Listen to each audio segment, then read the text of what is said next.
Hey, wood-psyche here. Hope everyone's doing okay out there. Just continue on where I left off on this test piece of wood when I tested out my saber-tooth burrs after I used it on some stone work. I figured, I might as well just finish up the job here on this one, even though it's got a lot of cracks.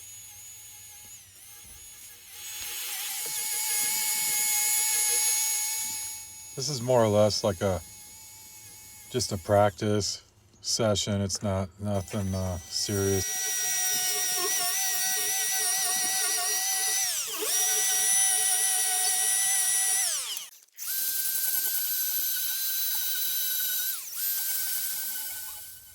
Yeah, this is a piece of pine wood too. I think it's ponderosa, but it's been dried out for several years.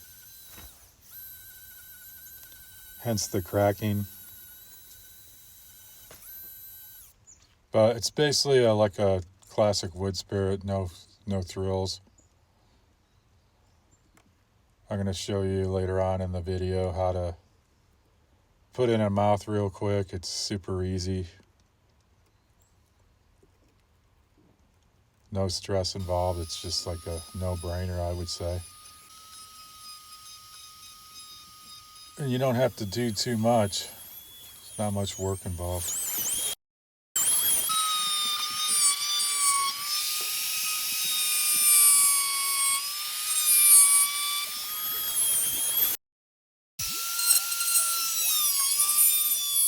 Yeah, I broke out the cuts all taper burr.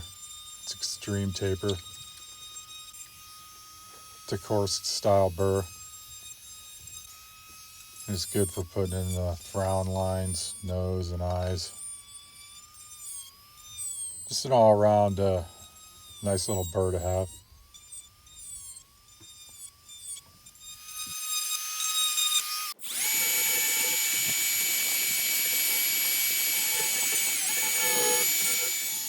There we go. The lighting's a little better on that one. Plus I switched over to die grinder work. Yeah, the face is looking kind of boring here, so basically going to punch in a mouth here. Super easy. And putting the mouth in makes it so much more dynamic, gives it more life. See how easy that was? Just do a horizontal line. It doesn't have to be perfectly horizontal either. You can distort it, make it twisted. Sky's the limit, more or less. And keep in mind, if you want to make it even way better, start pushing those corners of the mouth in farther. It just gives it so much more dimension.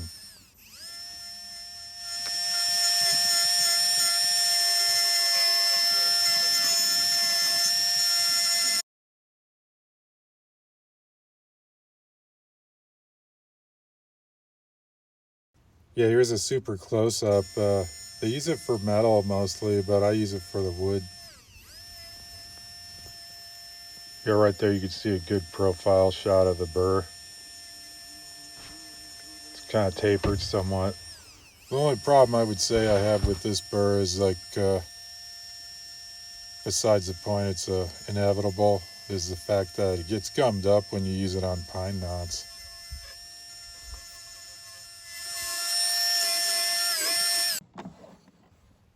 But other than that, I think it's a pretty decent burr overall. They're kind of spendy though.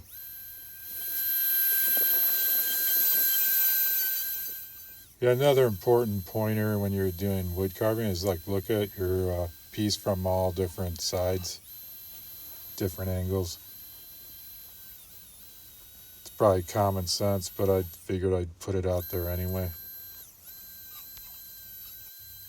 Yeah, I don't mean to beat a dead horse on that one, but I can't stress that one enough.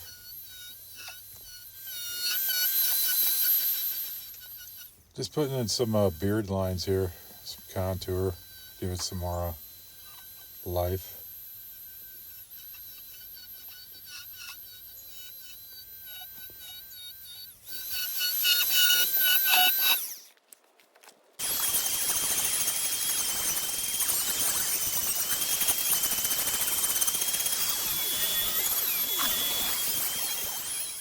Just going kind of apeshit crazy on the beard now, just in getting that all dialed in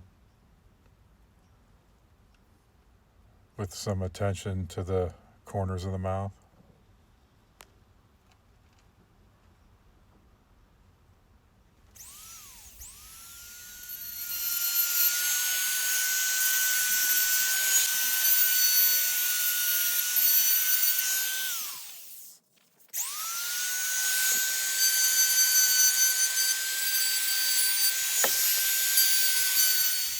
Yeah, this is towards the end of the day. You can see the sunlight on the face there coming from the west. Creates some really good contours when you're carving, and then it helps out seeing where you have to go.